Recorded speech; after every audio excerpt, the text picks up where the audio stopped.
네, 히브리서를 보면요. 신약성경 27권 중에 정경으로 결정할 때 많은 논란이 있었죠.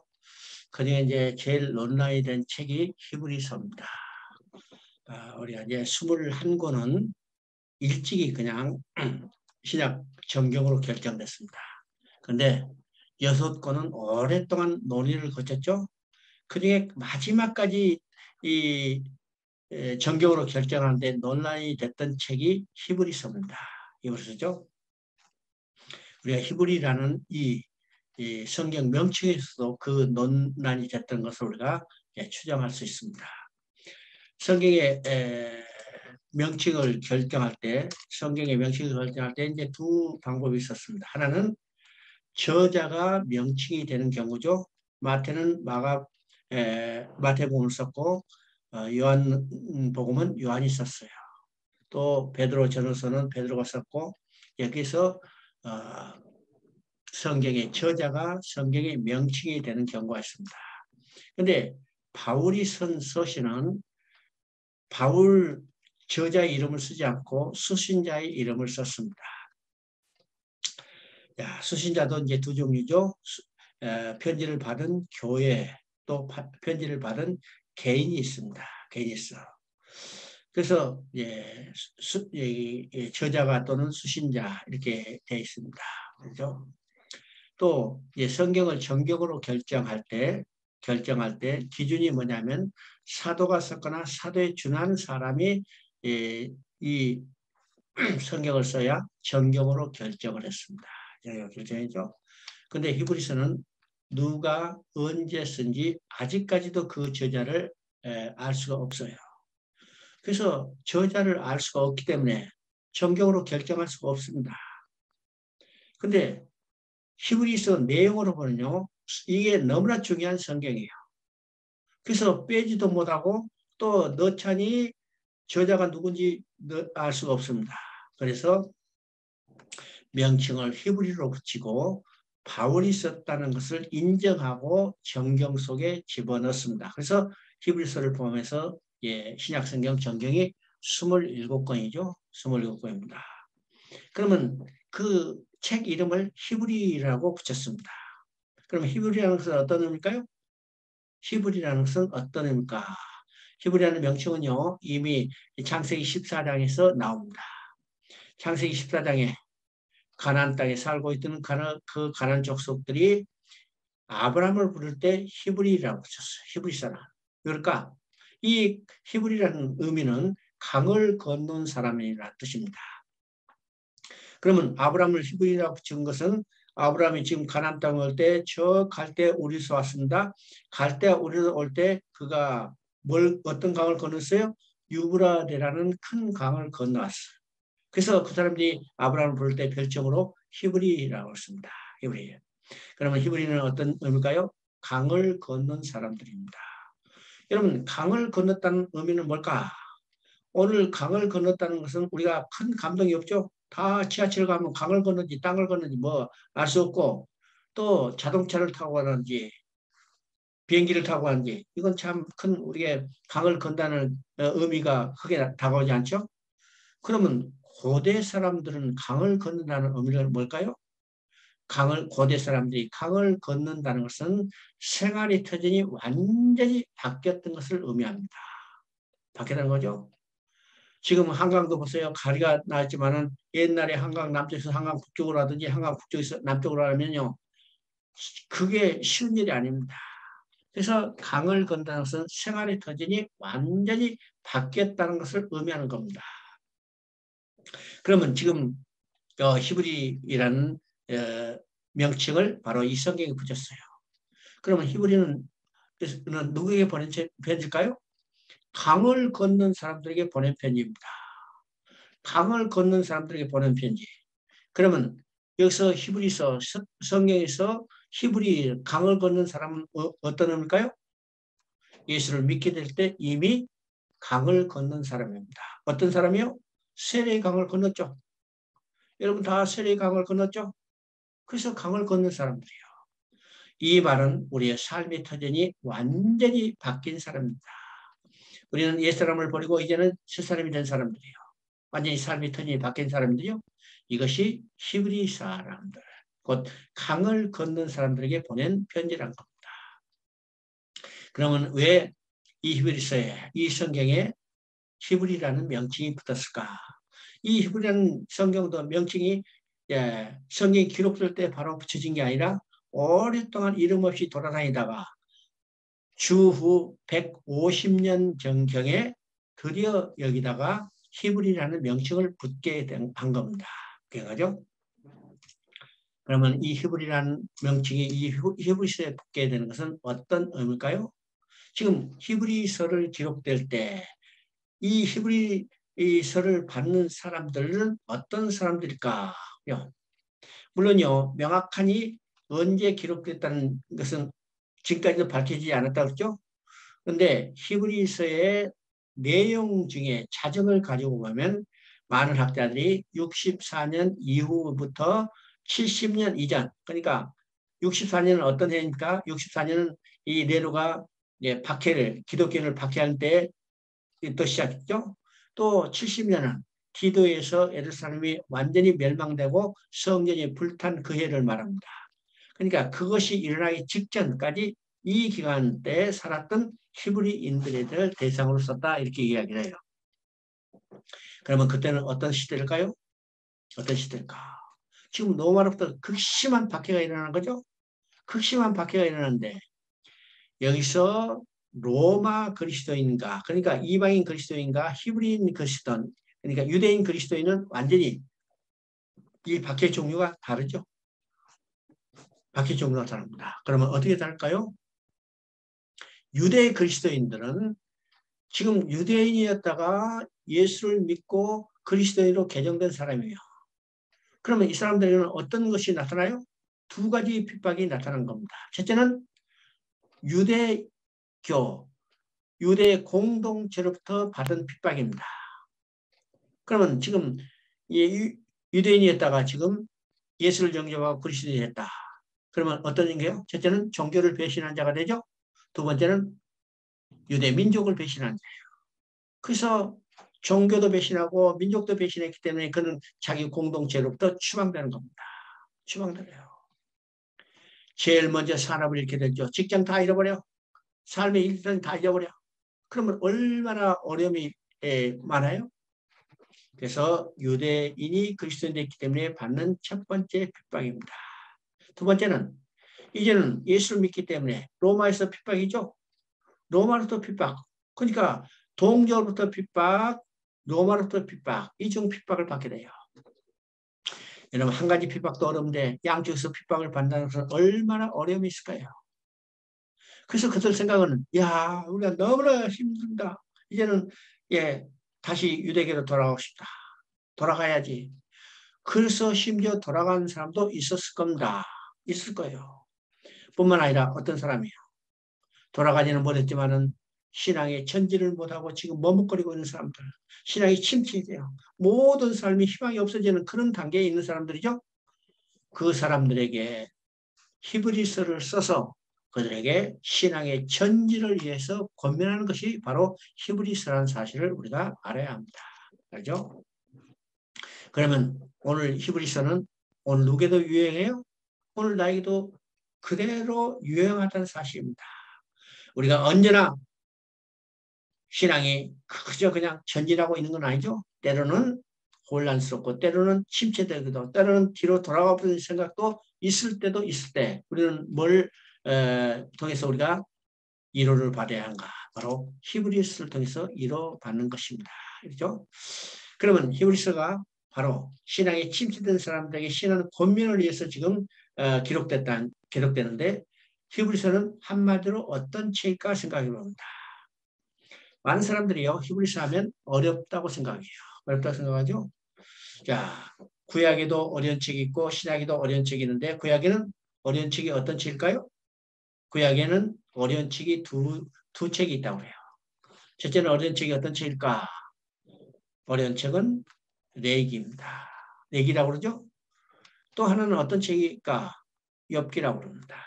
욥기. 그래서 구약의 대표적으로 어려운 책 레기, 욥기 그럽니다.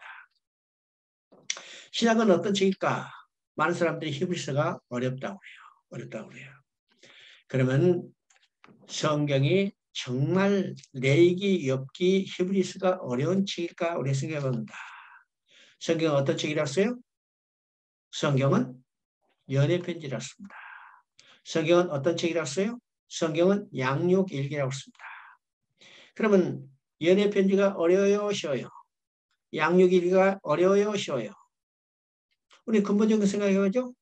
연애 편지 하나도 어렵지 않죠? 연애 편지가 어려워서 연애 편지 받자마자 사전 갖다 놓고 사전 찾으면서 읽은 사람이 없잖아요. 그냥 한눈에 쫙 보는 겁니다. 양육일기 암호로 썼지 않죠? 야, 얘들은 보면 안 돼. 그래서 우리 부부만 알자 해가지고 암호로 쓴 게 아니죠? 성경은 연애편이고 성경은 양육일기라 할 때 그 책은 어렵지 않은 거예요.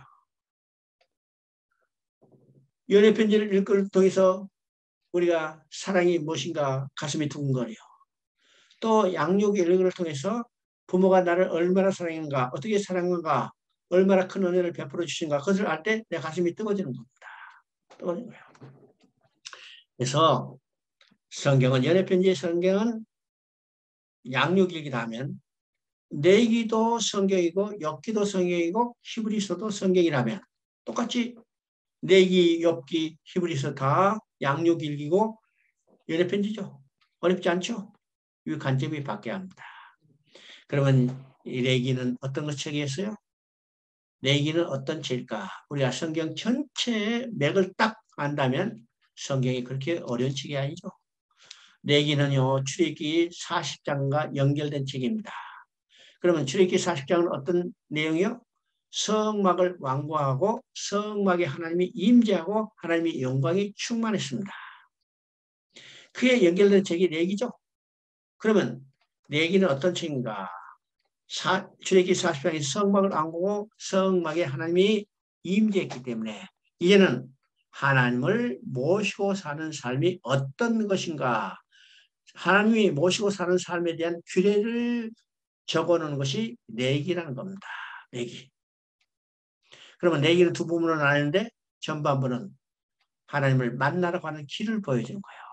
그 만나러 가는 길이 어떤 것이요? 제사장이 드리는 제사를 통해서 하나님께 날아가는 겁니다. 이것이 내기의 전반부죠.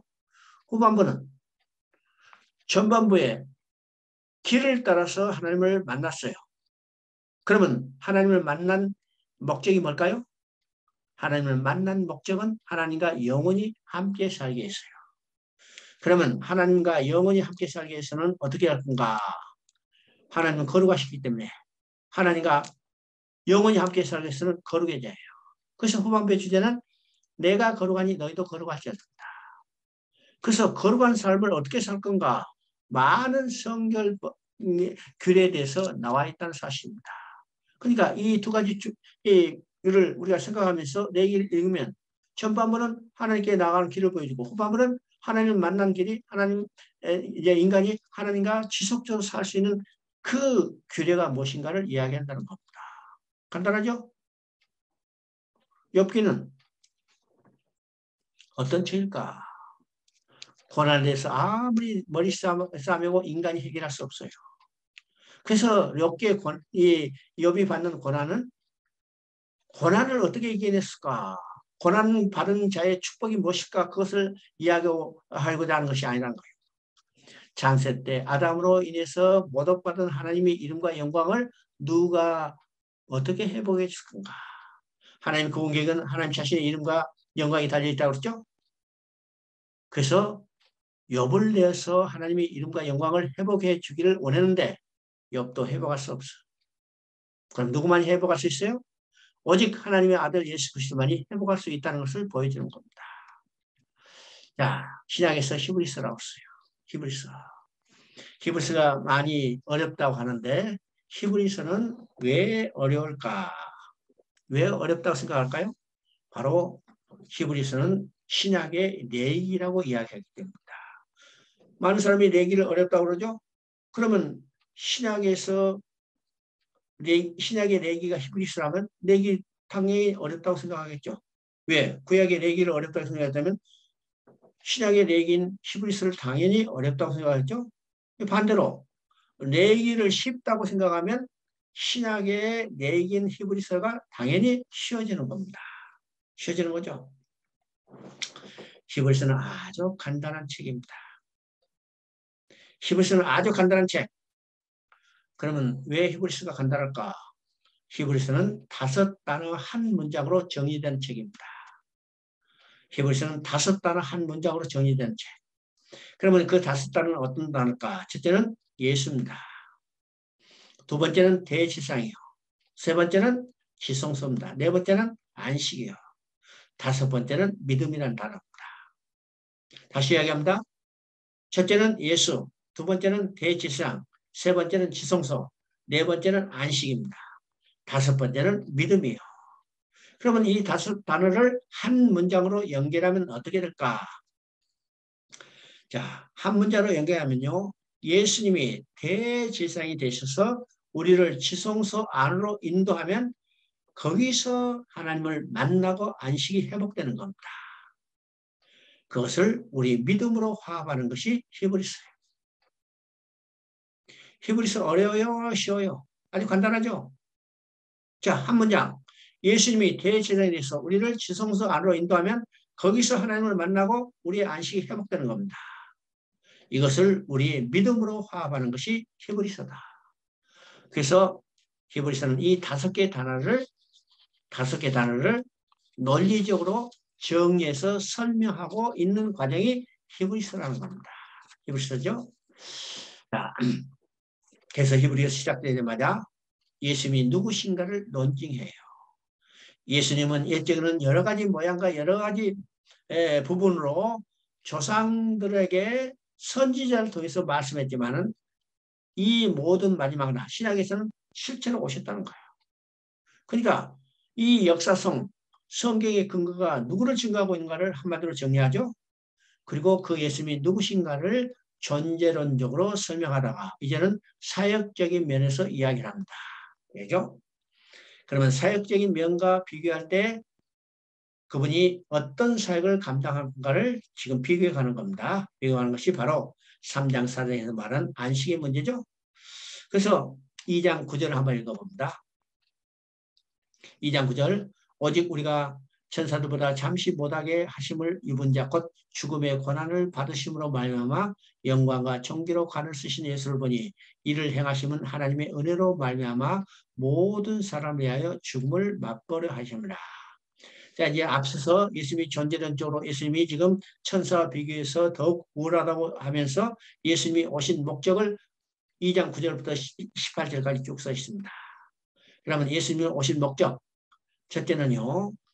9절에 모든 사람을 위하여 죽음을 맛보시라고 이건 대속제물이 되기 위해서 오셨다는 것을 말하고 있습니다. 그 다음에 10절에 보니까 구원의 창시자를 고난을 통하여 온전하게 하심을 맛보다. 이건 잃어버린 자를 찾아 구원하게 오셨다는 것을 말하고 있습니다. 그 다음에 형제라 볼기를 부끄러워하지 아니하시고 15절에 보니까 한평생 매어 종로한 모든 자를 놓아주려 하심이라. 이 말은요. 예수님께서 기업 물을 자가 되기 위해서 오셨다는 겁니다. 기억나죠? 우리가 룻기는요. 그래서 기업 물을 자에 대해서 자세히 살펴봤어요. 기업 물을 자가 되기 위해서 기업 물을 자의 사명은 어떤 것이요? 기업 물을 자의 사명은 잃어버린 기업을 회복시켜주고 종으로 팔려갔던 자녀들을 종에서 해방시켜서 돌아오게 하는 거고 그 다음에 계대 결혼 이야기죠. 그러면 누가 기업 물을 자가 되나요? 가장 가까운 친척이에요. 가장 가까운 친척. 그래서 지금 가장 가까운 친척이 되기 위해서 형제라 보기를 부끄러워하지 않으시고 또 그가 와서 어떤 일을 하셨어요? 한평생 매어 종론한 모든 자를 놓아주려 하십니다. 이건 기업물을 짜죠. 그 다음에 히브리서 논증하고자 하는 가장 중요한 핵심을 이야기하는데 그것이 18절에 나옵니다. 하나님 일에 자비하고 신실한 대제사장이 돼서 백성의 죄를 속량하시라고. 그죠? 여기서 예수님이 대제사장이 되셔서 오셨다는 것을 아주 한번 언급하고 있죠. 언급하겠습니다. 자, 그리고 이제 예수님이 대제사장이 됐다고 했어요. 대제사장이 됐어. 그러면 예수님이 대세상에서 할 일이 무엇일까? 백성을 하나님 앞으로 인도해서 하나님과 함께 만나게 하시고 그것을 통해서 안식을 회복해 주는 거죠. 그 사역은 누구를 통해서 예표로 보여주는가? 바로 모세와 여호수아를 통해서 예표로 보여줬다는 겁니다. 모세를 통해서 이스라엘 백성을 애굽의 노예로부터 해방시켜서 가나안 땅에 들어가게 하는 것은 어떤 의미요? 가나안 땅에 들어가서 정착하고 하는 것은 여호수아를 통해서 볼 때 하나님이 그들에게 안식을 주시다고 씁니다. 그러면 노예로부터 해방시켜서 가나안 땅에 들어가서 하나님이 안식을 회복시켜 주는 것을 그림자로 보여줬죠. 근데 모세는 그 사명을 감당하지 못했어요.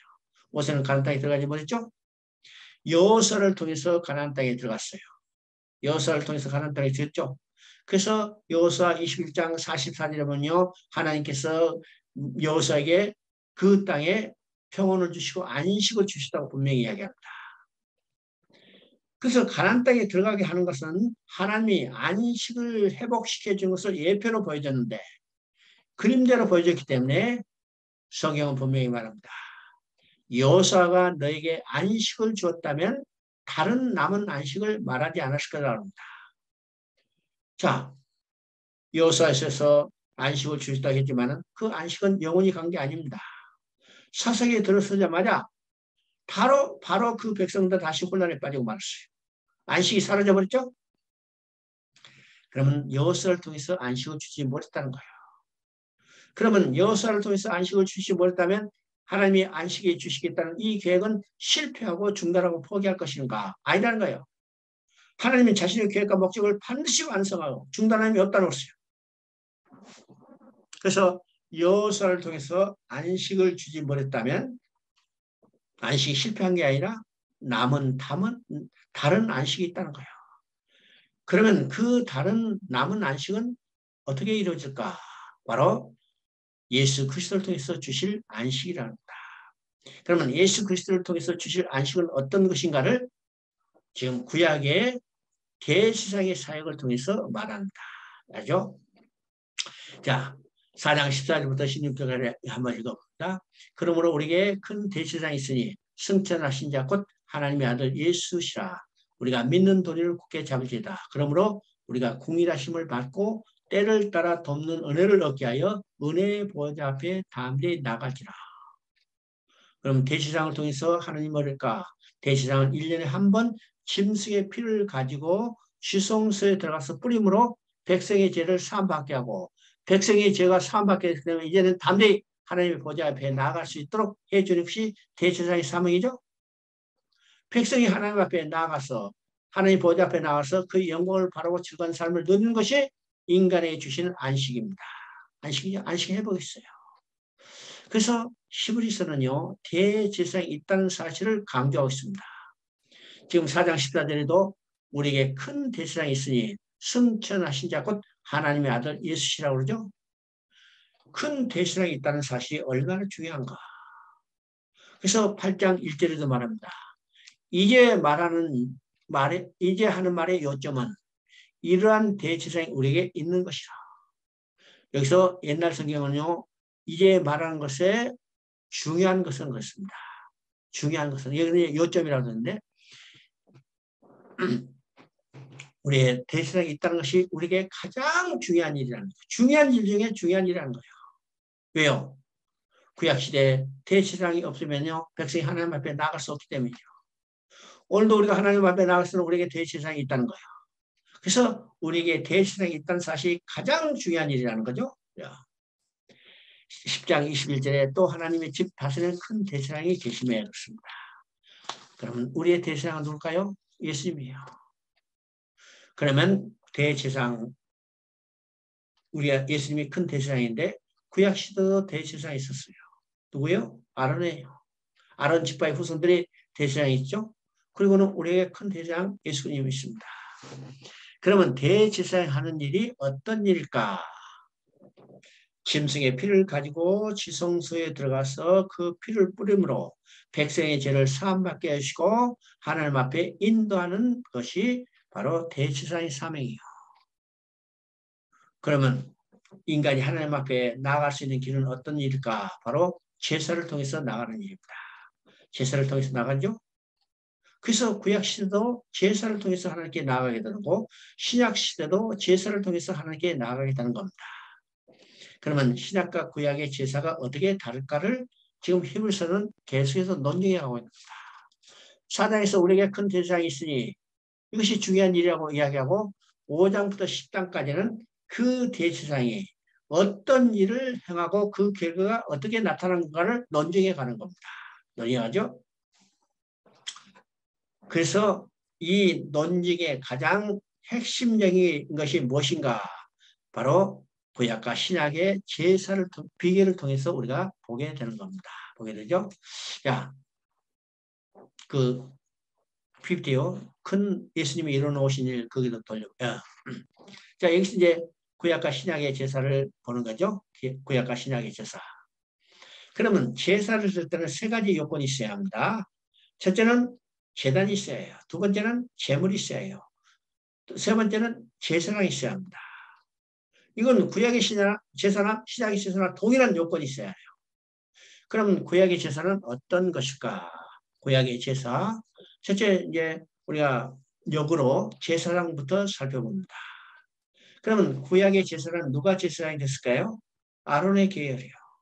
아론이 첫 번째 제사장으로서 이 기름 부음을 받고 아론이 죽으니까 그 아들들이 제사장의 사명을 계속 이어갔죠. 그러면 아론 계열의 제사장이 됐다는 것은 두 가지 의미가 있는데 두 가지 의미는 어떤 것일까요? 첫째는 아론도 사람 가운데 취한 자입니다. 사람 가운데 취한 자이기 때문에 그도 죄인이에요. 아론도 사람 가운데 취한 자고 그도 죄인이에요. 죄인입니다. 그래서 첫 번째 아론의 제사장은 불완전하다는 겁니다. 불완전한 자. 또 하나는 아론이 제사장 사명을 감당한 것은 그가 살아있을 동안입니다. 그가 죽으면 그 아들이에요. 그 아들이 죽으면 또 계속해서 이어가죠. 그러니까 구약시대의 제사장은 자기가 생명이 있는 동안만 제사장 사명을 감당하고 죽으면 다른 사람이 연결하기 때문에 이건 유한한 것입니다. 유한하다는 것은 불완전하다는 것이요. 불완전한 것이요. 그래서 구약시대는 수많은 제사장이 있었어요. 왜요? 자기 생명 있는 동안만 제사장 역할을 감당했기 때문에. 그러니까 아론계의 제사장은 첫째는 그도 사람 가운데 취한 자고 그도 죄인이요. 또 그가 생명 있는 동안만 제사장 사명을 감당했기 때문에 제사장 사명은 유한한 것입니다. 그래서 아론 지파의 제사장은 어떤 자들이요? 다 불완전한 자들입니다. 불완전한 자. 이것이 제사장입니다. 구약 제사장. 그 다음에 이제 제사할 때 제물이 필수 요건이 나왔죠. 그러면 구약시대의 제물은 어떤 것이요? 구약시대 제물은 짐승의 피였습니다. 수송아지 피든지 아니면 순염소든지 어린 양이든지 다 짐승의 피였죠. 짐승의 피가 인간의 죄를 속할 수 없습니다. 왜요?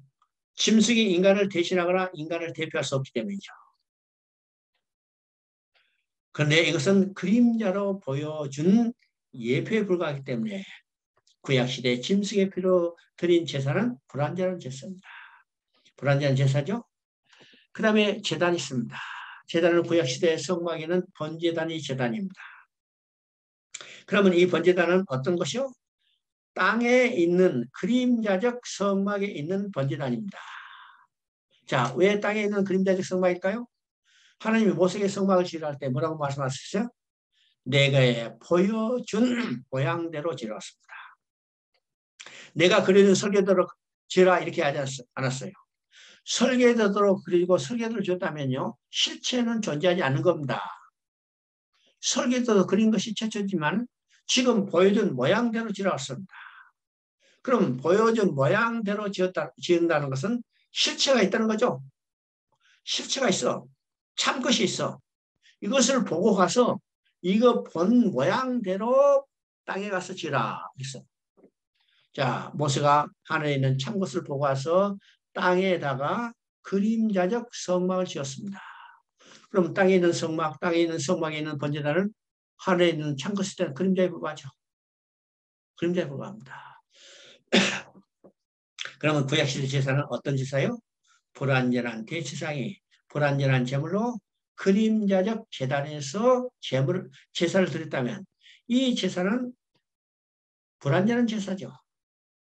불완전한 제사였기 때문에 인간의 죄가 완전히 해결되지 못했고 인간의 죄가 완전히 해결되지 못했기 때문에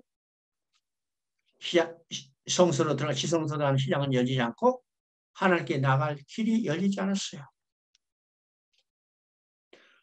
얼마 동안요? 모세 이후에 1500년 동안 수많은 제사를 드렸지만은 지성소에 들어가는 시장은 열리지 않았습니다. 왜요? 이 제사로는 인간의 죄를 속하지 못하기 때문입니다. 완전히 속하지 못하기 때문에 시장은 열지 않았어요. 이것이 구약시대 제사입니다. 그러면 신약의 제사는 어떤 제사일까?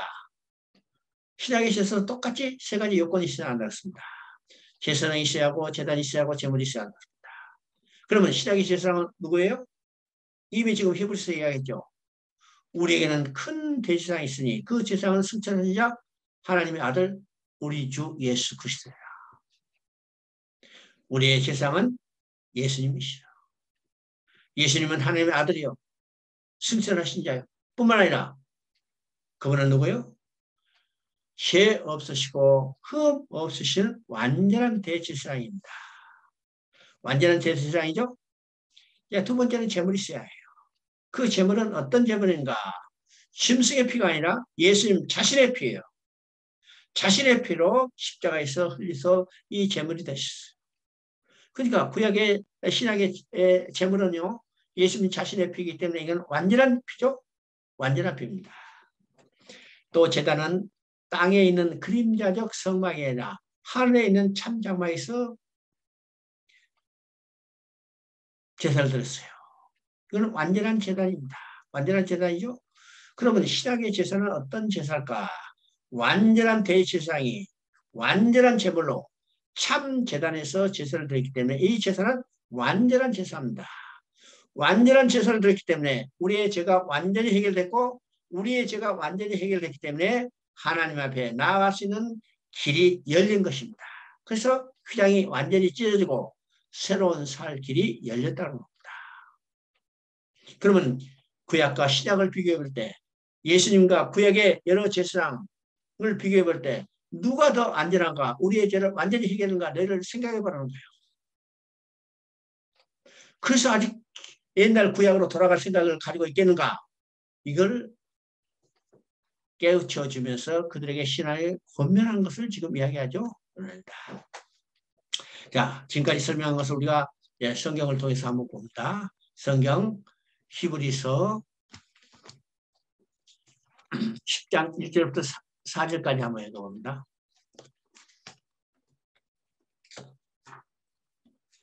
히브리서 10장 1절부터 4절.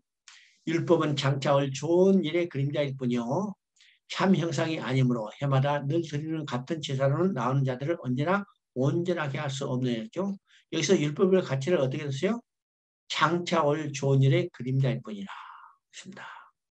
그 다음에 4절에 보니까 이는 황소와 염소의 피가 능히 죄를 없이 하지 못하리라. 황소와 염소의 피로 죄를 할 수 없습니다. 만약 황소와 염소의 피로 죄를 없이 할 수 있다면 예수님이 십자가에 못 박혀 피 흘려 죽으실 필요가 없어요. 그런데 황소의 염소 피가 죄를 능히 없이 할 수 없기 때문에 그런데 그림대로만 보여줬기 때문에 예수님께 친히 십자가에 피 흘려 죽으셨죠. 그래서 신약의 제사의 효과가 어떤 것인가를 말하고 있습니다. 10장 14절에 보니까 그가 거룩하게 된 자들을 한 번의 제사로 영원히 온전하게 하셨느니라 했습니다. 구약은요 반복적으로 드렸어요. 드리고 또 드렸지만은 신약에는 한 번의 제사입니다. 예수님이 십자가에 죽으심으로 한 번의 제사로 영원히 온전케 하시다. 온전하게 못했다면 불완전했다면 또 제사를 드려요. 영원하지 못했다면 만약에 유효기간이 있다면 10년의 유효기간이 나면 11년째 또 제사를 드려야죠. 근데 예수님의 제사는 영원한 거예요. 영원한 겁니다. 영원히 온전케 하시느니라. 그래서 10장 18절에 보니까 이것들을 사했은즉 다시 죄를 위하여 제사 드릴 것이 없느니라. 오늘 우리는 제사 드리지 않죠? 왜요? 예수님께서 십자가에서 단번에서 영원하고 완전한 제사를 드려졌기 때문입니다. 만약 완전하지 못하고 또 영원하지 못했다면 오늘 우리가 다시 제사를 드려야 하는데 온전하고 영원한 제사를 드리기 때문에 오늘 우리는 제사를 드릴 필요가 없죠. 예수 그리스도가 십자가에서 그 드려진 제사를 우리가 받아들이고 영접하면 되는 겁니다. 그렇죠? 자, 예수님이 완전하고 영원한 제사를 드렸기 때문에 10장 20절부터 22절을 보면 그 길은 우리라여 휘장 가운데 열어놓으신 새로운 살 길이라. 휘장은 곧 그의 육체니라. 참 마음과 온전한 믿음으로 하나님께 나아가라. 예수님이 십자가에서 다 이뤘다는 이 선포를 통해서 어떻게 해서 휘장이 위로부터 아래로 찢어졌어요. 휘장이 찢어졌기 때문에 이제는 하나님 앞에 나아갈 길이 열렸어요. 지금까지는 막아나는 길이었습니다. 보이지 않는 길이었어요. 근데 휘장이 열렸기 때문에 새로운 살 길이 열렸습니다. 지금까지는 거기 들어가면 죽음이었어요. 그러나 이제는 당당히 하나님 앞에 나아갈 수 있죠. 그래서 우리에게 참 마음과 온전한 믿음으로 하나님께 나아가자고 합니다. 오늘도 우리가요 신앙생활할 때 참 마음과 온전한 믿음으로 당당하게 하나님 앞에 나아갈 수 있어야 합니다. 이것이 히브리서입니다. 히브리서가 얼마나 우리에게 용기와 격려를 주고 있는지 예수님께서 얼마나 완전하게 그 일을 수행하고 완성시키는 것을 우리에게 확실하게 보여주는 책이죠. 그럼 마지막으로 계시록을 보겠습니다. 계시록은 이제 성경의 마지막 책이죠. 그래서 계시록 공부한다면요. 자다가도 벌떡 일어나요. 왜 자다가도 벌떡 일어날까요? 계속 자고 있으면 집에 못 가잖아요. 성경 공부 다 끝났는데 집에 못 가. 그래서 계시록 가면 야 성경 공부 끝났다 집에 가야지. 그래서 벌떡 일어나는 겁니다. 두 번째 계시록 공부한다면 벌떡 일어나요. 왜일까? 이야 지금까지 궁금증 가진 거 어떻게 아주 기가 막힌 기발한 해석을 할까? 이런 궁금증 때문에 계시록 하면요 자다가도 벌떡 일어나요. 근데 계시록은요 비밀을 해석하는 코드가 아닙니다. 어떤 신비한 것을 가르치는 책이 아니라는 거예요. 계시록은 성경이에요. 계시록은 성경, 곧 성경은 연합편지어, 양육일교, 이라는 사실을 알아야 합니다. 우리가 계시록 하면요 두 가지 관점이 있죠. 하나는 어렵다, 하나는 두렵다. 야 성경 계시록 읽어도 거기에 나오는 일곱인, 일곱나팔, 일곱대적, 666, 아메게돈 전쟁 그게 아무리 읽어도 모르겠다. 상징적이고 은밀한 책들 이게 도대체 우리가 알 수 없다. 어렵다고 생각하죠. 또 하나는 야 계시록에 나오는 그 재앙들 보면 나타나면 어떻게 오늘도 사람들이 그러네요. 야 코로나19 야 어떻게 살지 다 죽겠네. 이렇게 이야기하죠. 근데 보세요. 계시록이 과연 어려운 책인가? 계시록이 두려운 책인가? 계시록은 반드시 속히 일어날 일에 대해서 기록했습니다. 그럼 반드시 속히 일어날 일은 뭐예요? 계시록에 나온 일곱인, 일곱나팔, 일곱대조의 모든 사건들입니다. 반드시 속히 일어나. 우리가 염려한다고도 일어나지 않거나 연기되거나 그러지 않습니다. 이건 정확히 하나님 계획과 목적 속에 있다는 사실을 낼 때 우리 인간의 의지로 막거나 우리 인간으로 지연시키거나 우리 인간으로 회피할 수가 없다는 거예요. 반드시 일어나. 반드시 속히 일어납니다. 이것은 어떤 의미일까요? 이 재앙들은 하나님께서 회개하고 돌아오게 하시는 하나님의 자기 계신 것을 우리가 알아야 합니다. 그러면 거기에 나오는 전쟁, 나팔, 전쟁, 기근, 이 전염병 이런 것들을 통해서 하나님은 회개하고 돌아오게 하시는 하나님의 뜻이 있기 때문에 우리는 그때 어떻게 해요? 많은 백성들이 회개하고 돌아야죠. 계시록이 어떤 책일까? 우리가 두 가지 관점, 어렵다, 두렵다. 계시록은 어려운 책이 아니라는 거예요. 계시록은 두려운 책이 아니라는 겁니다. 반대로 계시록은 우리에게 가장 소망을 주고 있는 책이라는 사실을 알아야 합니다. 왜일까요? 우리가 예수 믿고 구원받았지만 아직 완성이 아닙니다. 언제 완성이 될까요?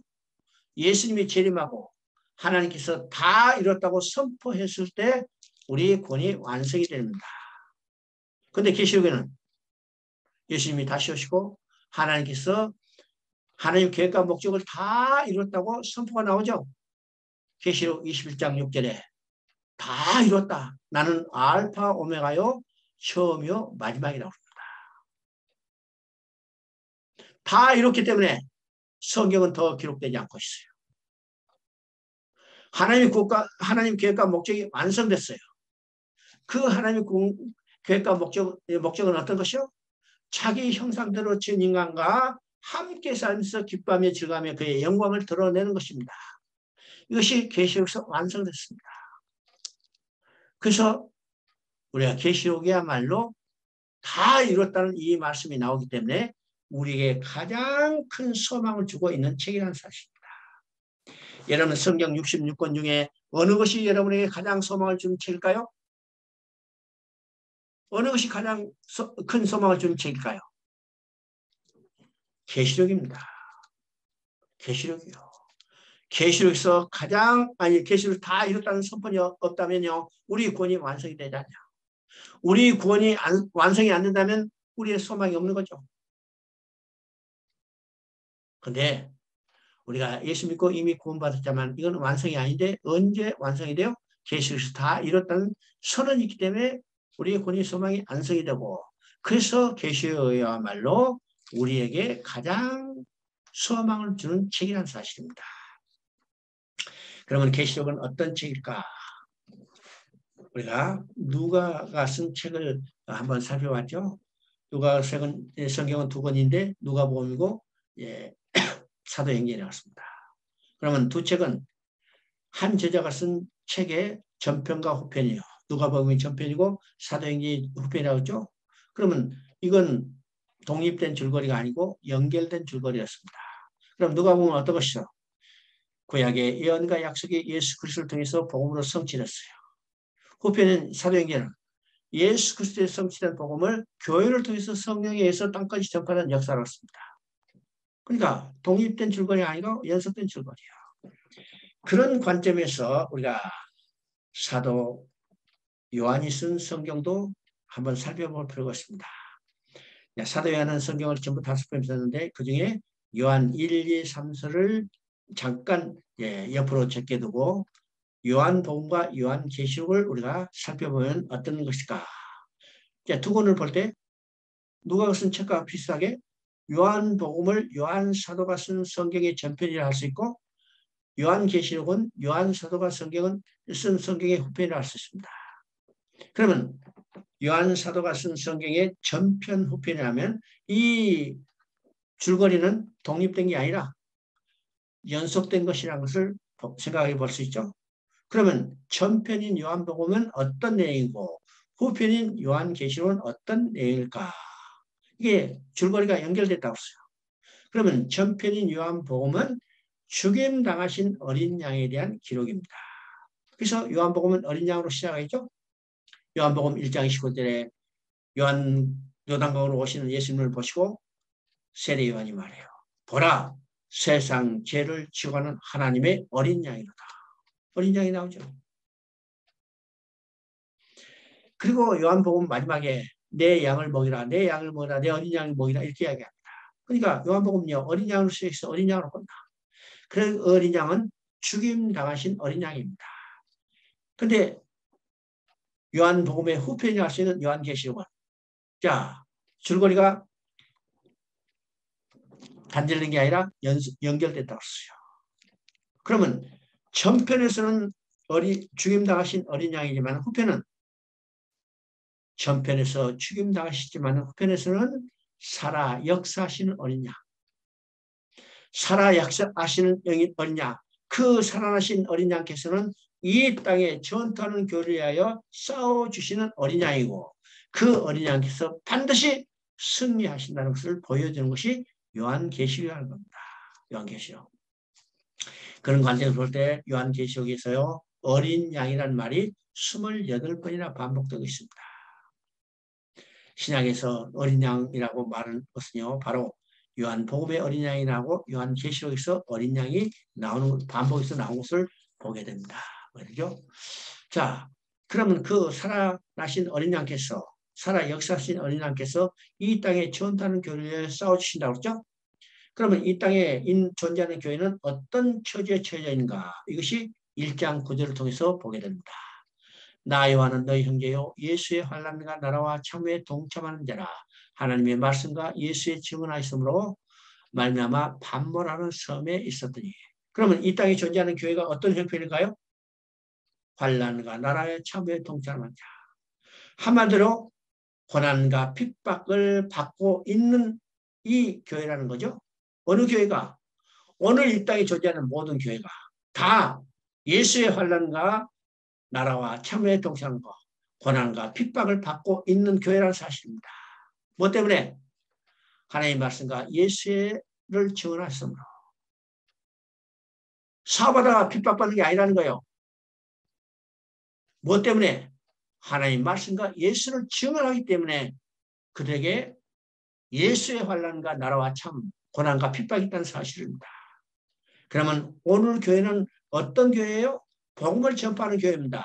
하나님 말씀과 예수를 증언하는 이것이 교회예요.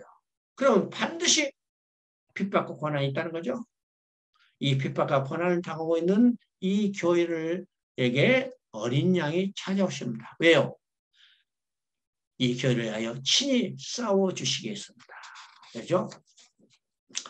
1장 36절 한번 보면 그때 예수님이 모습이 어떻게 나타나는 걸 보게 되죠.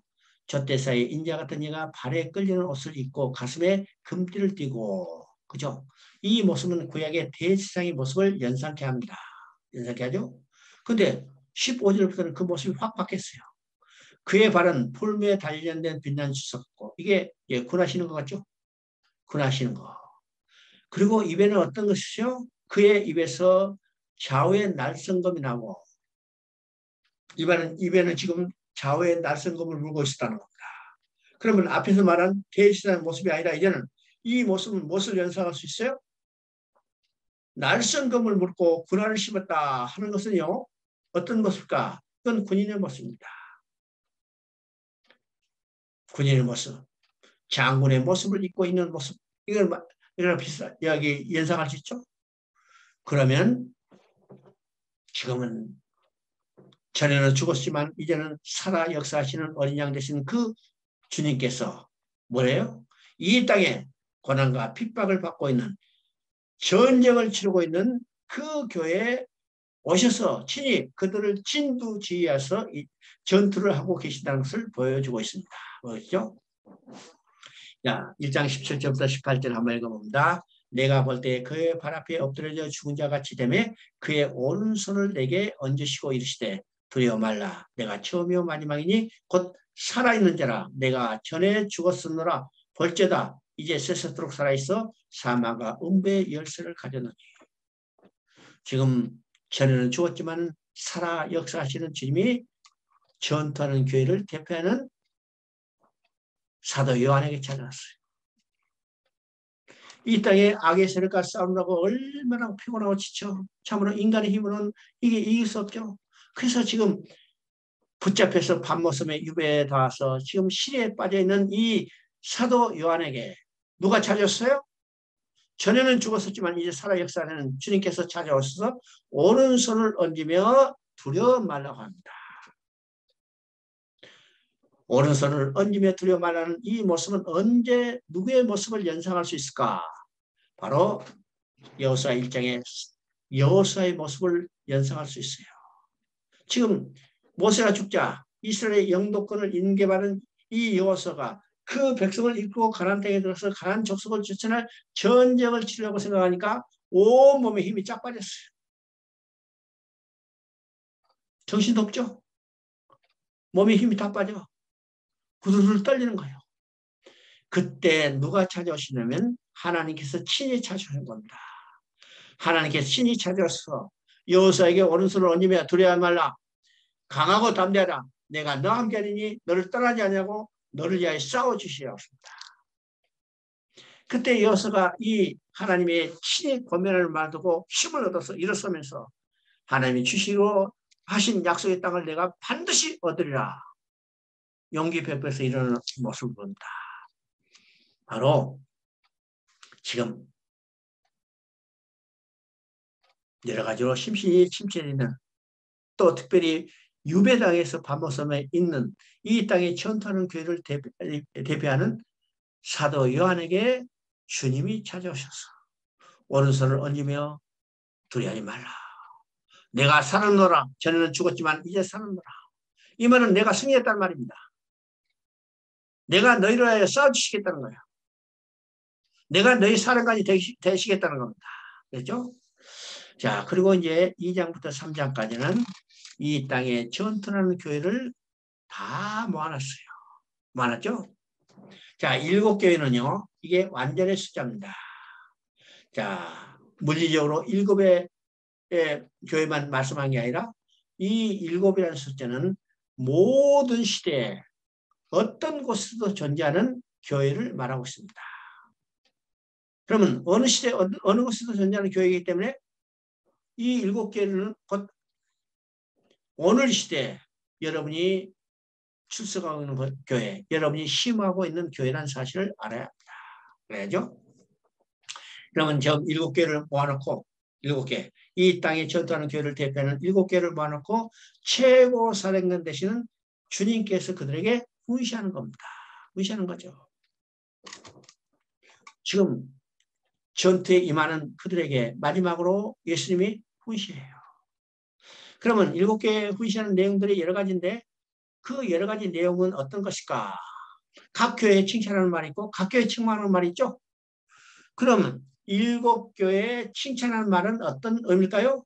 7개 칭찬하는 말은 전투하는 교회가 지켜야 할 것이 무엇인가를 이야기하는 겁니다. 그러면 7개 칭찬하는 이 모든 말을 다 정의해보며 종합해보면요. 오늘 여러분 교회가 지켜야 할 것이 무엇인가를 이야기하는 겁니다. 반대로 책망이 있죠. 이 책망은 전투하는 교회가 버려야 할 것이 무엇인가를 말하고 있습니다. 그러면 이 책망의 말을 다 정리해서 종합해보며 여러분 교회, 여러분 전투하는 교회이기 때문에 여러분 교회가 오늘 버려야 할 것이 무엇인가를 말하고 있습니다. 그리고 마지막에는 7교회에다 공통적으로 주는 말씀이 있어요. 이 공통적으로 주는 말씀은 이기는 자는 이것들을 유업으로 주리라. 7개 똑같이 이기는 자에는 이것들을 유업으로 주리라 했습니다. 이 말은 어떤 말일까? 이기란 말입니다. 이기란 말이에요. 이길 수 있단 말이에요. 왜요? 최고 사령관 되신 주님이 이기셨기 때문이에요. 주님이 이기셨기 때문에 이길 수 있고 이기란 말입니다. 여러분, 군대가 존재하는 목적이 이건 어떤 것일까요? 군대가 존재하는 목적은 오직 하나입니다. 군대가 존재하는 목적은 오직 하나. 이건 전쟁에서 이기는 겁니다. 만약 전쟁에서 진다면 그 군대는 존재할 의미가 없는 거예요. 그래서 군대가 존재하는 유일한 목적은 전쟁에서 이기는 겁니다. 그러면 오늘 이 시대에 영적 전쟁을 하는 군대는 누굴까? 바로 교회예요. 교회가 존재하는 목적은 영적 전쟁에서 이기는 겁니다. 이기는 것이요. 근데 이기라고 지금 말씀하시면서 이길 수 있다는 거예요. 주님이 이겼다는 겁니다. 이겼다는 거죠. 그리고 4장, 5장은 지금까지 이제 이 땅에 전투하는 교서, 땅의 모습을 보여줬어요. 근데 이 땅에 전투하는 교회의 모습을 보여주다가 카메라 앵글을 갑자기 하늘로 쫙 방향을 바꿨죠? 방향을 바꿨습니다. 자, 너희가 지금 땅에서 전투하면서 고난과 핍박과 여러 가지 환난에 처해 있지만은 너희의 실제 모습은 어디에 있는가를 바라는 거예요. 너희의 실제 모습은 지금 하늘에 있다는 거예요. 하늘에 있어요. 우리는 실제로 하늘에 있죠? 이것이 로마서 6장에 나오고 에베소서 2장 5절에 나옵니다. 우리가 세례를 받음으로 그리스도와 연합됐어요. 그래서 그리스도와 함께 십자가에 못 박혔고 그리스도와 함께 장사됐고 그리스도와 함께 부활했어요. 그리스도와 함께 하늘에 올라서 그래서 함께 하나님 우편에 있다는 거죠. 이것이 우리의 실체입니다. 그러면 교회도 마찬가지죠. 이 땅에서 전투하는 길에서 핍박과 환난과 고난이 있지만 너희 실체가 어딘가? 하늘에 있다는 거예요. 하늘의 어떤 모습이요? 하늘 보좌 앞에서 하나님께 예배 드리고 있는 그 모습입니다. 하늘 보좌 앞에 24 장로가 그때 예배 드리고 있죠. 그러면 24 장로는 누구예요? 그 중에 한 사람이 지금 밤모습에 유배당하고 있는 사도 요한의 모습이요. 24 이스라엘 12지파와 신약의 12사도, 이 말은 땅에 있는 구원받은 모든 성도들이 다 하나님 앞에서 예배 드리고 있다는 것을 보여주죠. 너의 실체가 어떤 것인가를 보라는 거예요. 우리 신앙은 어떤 것인가요? 오늘 환난과 핍박을 바라보고 있는 거 아닙니다. 이것은 우리가 거쳐야 할 단계지만 우리의 궁극적인 목표는 하나님께 들어와서 하나님의 영광을 바라고 증하는 삶을 누리고 있는 거예요. 하나님께 날마다 찬송하며 예배드리는 삶을 사는 것이 우리의 신앙이라는 겁니다. 자, 12장부터 14장까지는 이 땅에 이제 전투하는 교회이기 때문에 전투하는 교회는 적이 있죠. 적이 있는 거예요. 싸우는 대상, 적이 있는 겁니다. 두 번째는 어떤 방법으로 싸울 건가? 싸우는 전술이 있는 겁니다. 그래서 12장부터 14장까지는 이 땅의 초림부터 시작된 영적 전투에서 우리의 싸울 대상이 누군가? 적에 대해서 이야기하고 싸울 전술에 대해서 이야기합니다. 그러면 우리가 전쟁을 할 때는요. 적을 알아야 우리가 승리할 수 있죠. 선자병법에 이야기한 것처럼요. 지피지기면 백전백승이라 합니다. 나를 알고 적을 알면 100번 싸워도 100번 이길 수 있다는 거예요. 반대로 나를 알고 알지만 적을 알지 못한다면 백전백패라는 겁니다. 그래서 우리가 싸울 적이 어떤 것인가를 알았는데 계시록에도 우리가 지금 영적 전쟁을 하기 때문에 영적 전쟁을 할 대상이 누군가를 이야기합니다. 첫째 적은 어떤 것인가? 이미요 16장 13절에 개구리 같은 새 더러운 영이 나온다고 했습니다. 그러면 개구리 같은 새 더러운 영을 우리가 세 가지로 구체적으로 이야기하는데 첫째는 12장 9절에 말하면요. 큰 영이 내어 쫓기니 옛뱀 곧 마귀라고도 하고 사단이라고 하는 온천하를 깨는 자라. 땅에서 내어 쫓기니 땅으로 내어 쫓기니 그의 사자들도 그와 함께 내어 쫓기니라. 여기서 큰 영이 내어 쫓기니 그렇습니다. 그러면 큰 영은 구체적으로 이야기합니다. 옛뱀 곧 마귀라 하고도 사단이라 한다. 그럼 여기서 옛뱀이라고 했습니다. 왜 옛뱀이라고 했을까요? 이 옛뱀에 대한 는 어느 뱀을 이야기할 때 옛뱀이라고 했을까요? 에덴 동산에서 아담과 하와를 유혹했던 그 뱀입니다. 그 옛뱀이에요. 그러면 물리적으로는 지금 뱀의 형상으로 나타나지만 실제로 이 뱀을 조정하는 배후세력은 누굴까요? 바로 마귀와 사단이라는 겁니다. 마귀와 사단. 그 다음에 두 번째 적의 형태가 나타나죠. 이것이 13장 1절입니다. 내가 보니 바다에서 한 짐승이 나오는데 뿔이 여리고 머리가 7이라. 지금 바다에서 한 짐승이 나오네요.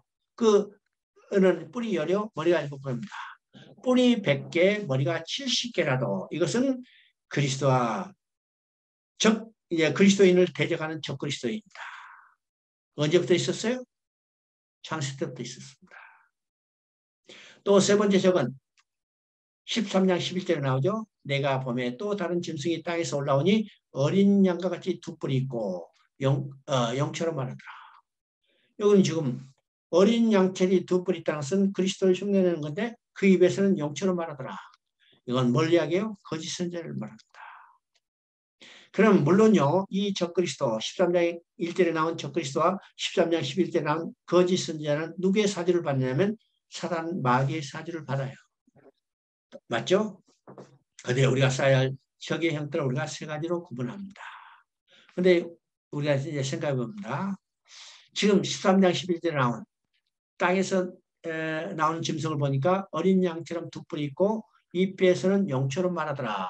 이건 거짓 선지자죠. 그러면 거짓 선지자는 누구를 말할까? 교회를 부패시키고 하나님의 진리의 말씀 복음을 변질시키는 세력이 곧 거짓 선지자입니다. 거짓 선지자. 진리의 말씀, 복음을 변질시키는 세력이 곧 거짓 선지자입니다. 그러면 우리가 이 세 적 중에서 가장 두려워하고 경계할 적이 어떤 것일까요? 우리가 사단의 세력 또는 이 적그리스도는요, 우리가 어느 정도 분별하고 대항할 수 있습니다. 여러분, 적그리스도 어느 정도 대항할 수 있어요. 언제까지? 우리가 죽기까지 신앙을 지키며 대항할 수 있어요. 그러나 거짓 선지자는 어떤 거예요? 진리의 교훈, 복음을 변질시키는 세력입니다. 그러니까 진리의 교훈, 복음을 변질시키기 때문에 우리가 영적으로 더 예민하고 우리가 하나님의 말씀을 더 정확히 알지 못한다면 우리가 그 유혹에 넘어갈 수 있다는 거예요. 유혹에 넘어갈 수 있다는 거죠. 그러면 우리가 거짓 선지자 하면 야, 이만희, 이재로, 문성명, 이 사람들만 거짓 선지자 라고 생각할지 몰라도 이게 무서운 것이 있습니다. 진리의 교훈, 복음을 변질시키는 것이 거짓 선지자라고 했어요.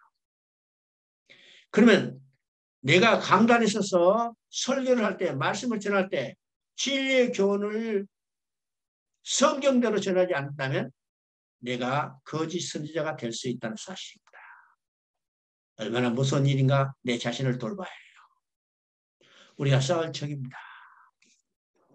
그러면 이 전쟁에서 결과가 어떻게 되는가? 이 전쟁에서 결과가 어떻게 되는가? 이것이 14장에 나옵니다. 결과는 한마디로 승리했다는 겁니다. 승리했다는 거예요.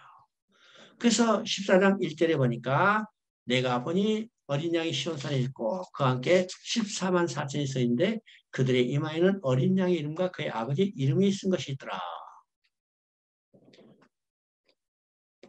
시온산에 서 있어요. 시온산에 서 있다. 시온산은 어딘가요? 하나님의 보좌입니다. 시온산에 그와 함께 14만 4천이 서 있는데 이 14만 4천은 누굴까요? 이 땅의 영적 전투에서 승리한 자들입니다. 14만 4천만 있는 게 아니라 14만 4천이라는 이것을 상징적으로 보이면서 무수한 숫자를 이야기합니다. 오늘 이단들은 약 14만 4천을 숫자로 제한하죠. 그러면 이 14만 4천은 어디서 나왔어요? 7장에서 나왔어요. 이 땅에 전투하는 교회들, 이것이 14만 4천을 이야기합니다. 이스라엘 12지파 12,000명씩 해가지고 12지파니까 얼마요? 얼마? 14만 4천입니다.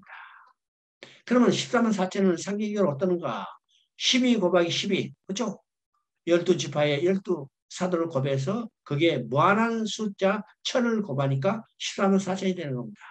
이건 그 다음에 나온 하늘에 있는 딱 능히 셀 수 없는 자들을 이야기합니다. 능히 셀 수 없는 자. 이미 이것은요, 하나님께서 아브라함에게 약속할 때 내 후손이 하늘의 별같이 많아지라, 땅의 티끌같이 많아지라, 바다의 모래와 같이 많아지라는 약속이 성취된 거예요. 바다에 모래 쓸 수 있어요? 땅에 티끌 셀 수 있어요? 하늘에 별 셀 수 있어요? 없어요. 능히 셀 수 없는 자. 바로 예수 그리스도를 믿음으로 구원받는 자. 예수 그리스도 믿음으로 구원받는 자, 그 이마에 어린 양의 이름 있고 아버지 이름이 써져 있죠. 너는 능히 이 전투에서 이겼다는 거예요. 반대로 하나님을 대적하고 믿는 자를 핍박했던 이 사단의 세력은 완전히 무너진 것을 보게 되죠. 그래서 14장 8절에 무너졌다 무너졌다 큰 성 바벨론이야. 큰 성 바벨론이야. 그러니까 하나님을 대적하고 하나님을 믿는 자들을 핍박했던 어떤 세력도 다 무너졌다는 거예요. 다 무너졌다요. 그렇기 때문에 하나님께서는 그 계획과 목적을 완성했다고 선언한 것이 21장에 나옵니다.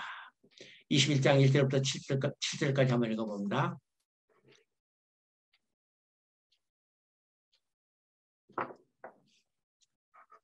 (21장 1절부터 7절) 또 내가 새 하늘과 새 땅을 보니 처음 하늘과 처음 땅이 없어졌고 바다도 다시 있지 않더라. 또 내가 봄에 거룩한 성 새 예루살렘이 하나님께로부터 하늘에서 내려오니 그 준비한 것이 신부가 남편을 위하여 단장한 것 같더라. 내가 들음에 보좌에서 큰 음성이 나서 이르되 보라 하나님의 장막이 사람들과 함께 있으며 하나님이 그들과 함께 계시리니 그들은 하나님의 백성이 되고 하나님은 친히 그들과 함께 계셔서 또 내게 말씀하시되 이루었도다. 나는 알파 오메가요 처음과 마지막이라. 내가 생명수 샘물로 목마른 자에게 값없이 주리니 이는 이기는 자는 이것들을 상속으로 받으리라. 나는 그의 하나님이 되고 그는 내 아들이 되리라. 자, 하나님을 대적하고 믿는 자를 핍박했던 모든 세력이 다 멸망했어요. 무너졌다 거룩한 성 바벨론이죠. 이것이 이제 6장부터 하나님의 7대 집이 쏟아지는 것을 통해서 이 모든 계획이 완성되는 것을 보여주고 있습니다. 보여주죠? 그래서 하나님을 대적하는 세력이 다 물러났기 때문에 하나님은 자신의 계획과 목적을 완성하는 것을 선언하는 겁니다. 선언한 거죠. 자, 3절에 보니까 하나님의 장막이 사람들과 함께 계시니 하나님이 그들과 함께 계시니 그들은 하나님 백성이 되고 하나님은 친히 그들과 함께 계시소. 여기서 함께라는 말이 계속 반복되죠. 그러면 함께라는 것이 언제 시작했다고 했어요? 창세 때 시작했어요. 하나님의 창조의 목적이 자기 형상대로 지은 인간과 함께 살면서 기쁨에 즐거며 그의 영광을 드러내기를 원했죠. 그래서 그것을 해서 주신 말씀이 선악을 알게 하는 나무의 시간을 먹지 마라. 먹으면 반드시 죽으리라. 자, 이것은 근본적으로 금지하기 한 명령이 아니라 이것만 지켜라. 이것만 지키면 너와 나는 영원히 함께 살 것이라는 말씀입니다. 그래서 함께 살기 위해서 주신 언약이었는데 인간이 언약을 어기고 범죄하고 하나님 앞에 쫓겨났어요. 하나님과 함께 가는 것이 파괴됐죠? 그러면 하나님은 그것을 포기하고 말 것인가? 아니라는 거예요. 돌아오게 하시겠다는 거예요. 돌아오게 하셔야 하나님의 일들이 지금 창세기 3장부터 계시록까지 기록된 하나님의 구원 계획입니다. 그리고 여기서 다 이뤘다고 써냈어요. 무엇을 다 이뤘어요? 함께 사는 것을 다 이루셨어요. 그래서 하나님 뭐라고 말씀하셨어요? 나는 알파 오메가요. 창세 때 알파로 시작했습니다. 다 이런 것을 함께 하는 것을 다 이루다고 선언했기 때문에 오메가가 되는 겁니다. 여기서 다 이뤘다는 선언이 없다면 창세 때 알파로 시작했지만 하나님은 오메가가 될 수 없죠. 창세 때 처음으로 시작했지만 여기서 마지막이 될 수 없죠. 그런데 다 이뤘다고 선언했기 때문에 하나님은 오메가이고 마지막이 되시는 겁니다. 이 말은 하나님의 계획과 목적을 완성했다고 선언하는 겁니다. 그 계획과 목적이 형상대로 지은 인간과 함께 사는 거예요. 하나님과 형상대로 지은 인간과 함께 살기 때문에 창세 때 가졌던 그 관계가 회복되는 거죠. 그러면 하나님과 인간의 관계는 어떤 관계라고 했어요? 세 가지 관계를 했습니다. 첫째는 왕과 백성의 관계, 두 번째는 남편과 아내의 관계, 세 번째는 아버지와 아들의 관계입니다. 그러면 하나님께서 하나님의 계획과 목적을 다 이루심으로 떠났던 백성을 돌아왔기 때문에 이 파괴됐던 이 관계도 회복되는 것을 그대로 보게 되죠. 그래서 2절에서는 신부와 남편과 아내의 관계를 이야기합니다. 남편과 아내의 관계를 이야기죠. 그 다음에 3장에서는 백성과 하나님의 관계를 이야기합니다. 그리고 7장에서는 아버지와 아들의 관계를 이야기합니다. 실제로 보니까 이기는 자는 이것들을 상속으로 주리라. 나는 그의 하나님이 되고 그는 내 아들이라. 하나님과 인간의 관계가 회복된 것을 이야기합니다. 이걸 이야기하죠. 자, 그리고 마지막 계시록 21장에서는 하나님이 약속을 주십니다. 그 약속은 어떤 것이요? 내가 속히 하리라. 지금 우리가 구원받았지만 이 모든 것은 언제 완성될까? 예수님이 오셔야 할까요? 예수님이 재림이 완성이 됩니다. 그래서 우리에게 예수님이 재림하는 것을 약속하시고 또 특별히 뭐라고 했어요? 속히 오리라 했습니다. 속히. 이거 속히라는 날짜는 우리가 알 수 없지만 하나님은 하나님의 구원을 완성하시고 우리를 영원히 하나님과 함께 기쁨에 즐거운 삶을 누리도록 하기 위해서 빨리 오시겠다는 것이죠. 속히 오시라는 거예요. 그것도 한 번도 아니고 몇 번, 세 번이나. 우리는 하나님께서 마지막으로 예수님께서 속히 오리라 이 약속하셨기 때문에 우리는 지금 우리의 소망이 어떤 것이요? 주님이 속히 오시는 겁니다. 지금 이 시간에도 오신다면 우리는 어디요? 뿅 하나님께 올라갈 수 있죠. 천국에서 영원히 하나님과 함께 살게 될 것입니다. 그래서 우리는요. 성경 전체를 통해서 하나님은 그 자신의 계획과 목적을 반드시 완성하시는 확신을 가지고 소망을 가지고 우리가 신앙생활을 하는 겁니다. 자, 계시록 다 이제 마쳤습니다. 이번은 이제 기초 과정이기 때문에 그저 그냥 쭉 줄거리만 이야기했습니다. 이 다음에 우리가 심화 과정 할 때는 조금 더 이제 많은 시간을 가지고 많은 내용들을 살펴보려고 합니다. 특별히 다른 내용이 아니고 지금까지 짧은 시간에 아주 그냥 거다키식으로 살펴봤던 것을 이제는 조금 더 많은 시간을 가지고 좀 자세히 넓게 살펴볼 계획입니다. 그래서 여러분이 먼저 지금 배운 것을 여러분 마음속에 잘 정리하면 앞으로 배울 때 더 은혜롭고 더 깊이 깨닫게 될 것입니다. 여러분 수고하셨습니다.